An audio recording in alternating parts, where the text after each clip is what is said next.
नमस्ते। जरा सोचिए, टिमटिमाते तारे, इंद्रधनुष के खूबसूरत रंग, आईने में अपना अक्स, ये सब कितनी कमाल की चीजें हैं, है ना? इन सब के पीछे जो राज है वो छिपा है प्रकाश यानी लाइट में।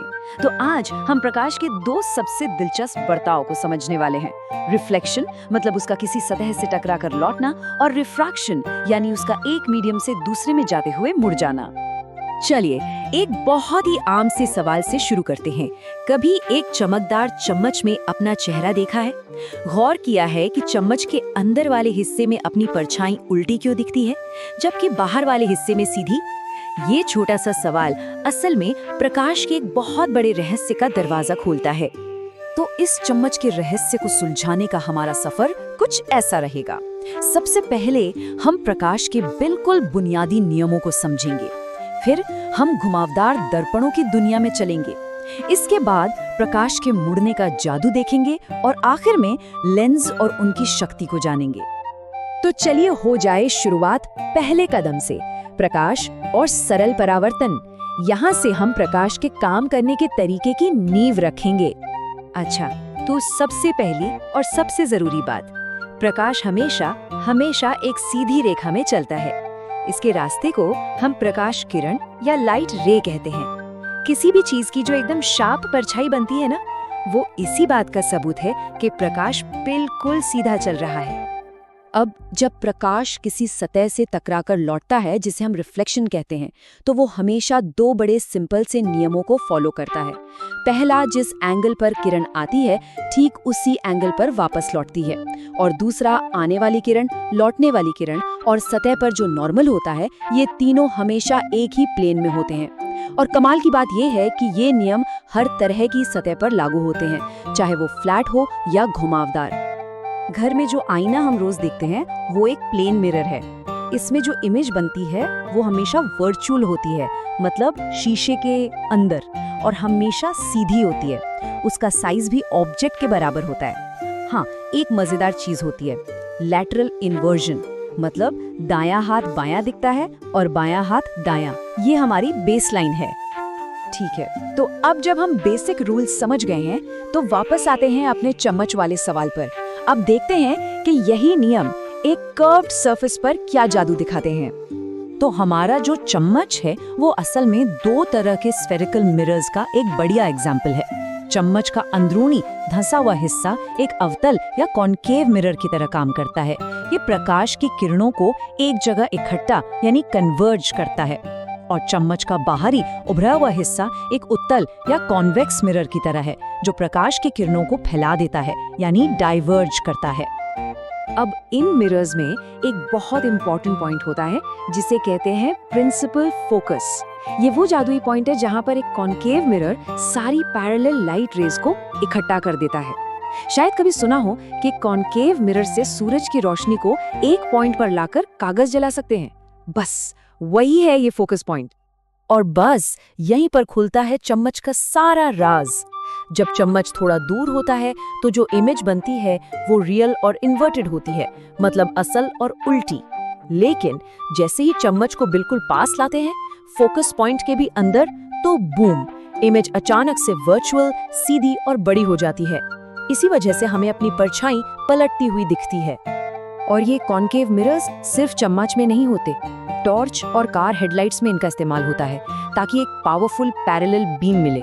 शेविंग मिरर्स में ताकि चेहरा बड़ा दिखे, और हाँ, डेंटिस्ट्स भी तो इसका इस्तेमाल करते हैं दांतों को बड़ा देखने के लिए। तो अवतल दर्पण का तो हो गया। अब चम्मच के बाहरी हिस्से यानी कॉन्वेक्स मिरर का क्या? इसका सबसे जरूरी इस्तेमाल होता है गाड़ियों के साइड व्यू मिरर्स में, क्योंकि ये हमेशा एक सीधी और छोटी इमेज बनाते हैं। इससे ड्राइवर को पीछे का बहुत बड़ा एरिया, मतलब वाइडर फील्ड ऑफ व्यू मिल जाता है, जो ड्राइविंग को सेफ बनाता है। तो ये तो थी कहानी प्रकाश के टकराकर लौटने की, यानी रिफ्लेक्शन की। पर तब क्या होता है जब प्रकाश किसी चीज से टकराने के बजाय उसके आर पार निकल जाए? यहीं से शुरू होता है प्रकाश के मुड़ने का एक नया खेल। एक और बड़ा कॉमन ऑब्जर्वेशन है, कभी पानी के ग्लास में पेंसिल या स्ट्रॉ डाल के देखा है? वो मुड़ी हुई या टूटी हुई सी क्यों लगती है? ये कोई जादू नहीं है, बल्कि प्रकाश का एक और शानदार गुण है। ये जो पेंसिल का मुड़ना है ना, इसे कहते हैं अपवर्तन या रिफ्रैक्शन। ये तब होता है जब प्रकाश एक पारदर्शी मीडियम से दूसरे में जाता है, जैसे हवा से पानी में। और ये होता क्यों है? सिंपल, क्योंकि प्रकाश की स्पीड बदल जाती है। प्रकाश अलग अलग मीडियम में अलग अलग रफ्तार से चलता है। इसे ऐसे समझ सकते हैं, जब प्रकाश हवा जैसे हल्के यानी रेयर मीडियम से पानी जैसे भारी यानी डेंसर मीडियम में जाता है तो वो स्लो हो जाता है और नॉर्मल की तरफ झुक जाता है। और इसका उल्टा भी होता है, जब वो डेंसर से रेयर में जाता है तो स्पीड बढ़ जाती है और वो नॉर्मल से दूर हट जाता है। तो प्रकाश के इस मुड़ने वाले गुण यानी रिफ्रैक्शन को हम कंट्रोल भी कर सकते हैं, और इसका सबसे बेहतरीन तरीका है लेंसेज, जो प्रकाश को मोड़ने में माहिर होते हैं। मिरर्स की तरह ही लेंसेज भी दो मेन तरह के होते हैं। एक है कॉन्वेक्स लेंस, जो बीच में से मोटा होता है और ये लाइट रेस को एक पॉइंट पर कन्वर्ज करता है, बिल्कुल एक कॉनकेव मिरर की तरह। दूसरा है कॉनकेव लेंस, जो बीच में से पतला होता है और ये लाइट को डाइवर्ज करता है, यानी फैला देता है, बिल्कुल एक कॉन्वेक्स मिरर की तरह। कॉन्वेक्स लेंस बड़ा वर्सेटाइल है, मतलब कई तरह के काम करता है। जब ऑब्जेक्ट दूर हो तो ये रियल और इन्वर्टेड इमेज बनाता है, जैसे सिनेमा प्रोजेक्टर में होता है। पर जब ऑब्जेक्ट को लेंस के बिल्कुल पास ले आते हैं तो ये एक वर्चुअल सीधी और बड़ी इमेज बनाता है, ठीक एक मैग्नीफाइंग ग्लास की तरह। और कॉनकेव लेंस का क्या? उसका काम बड़ा सीधा साधा है। ये हमेशा एक वर्चुअल, सीधी और छोटी इमेज ही बनाएगा, चाहे ऑब्जेक्ट कहीं भी रखा हो। इसीलिए इसका इस्तेमाल चश्मों में नियर साइटेडनेस यानी दूर की नजर की कमजोरी को ठीक करने के लिए होता है। अब कोई लेंस प्रकाश को कितना ज्यादा या कम मोड़ता है, उसे उसकी पावर कहते हैं, और इसे नापते हैं डायोप्टर में। चश्मे का जो नंबर होता है ना, वो असल में उस लेंस की पावर ही है। सीधी सी बात है, फोकल लेंथ जितनी कम, लेंस उतना ही पावरफुल, क्योंकि वो लाइट को उतना ज्यादा बेंड करेगा।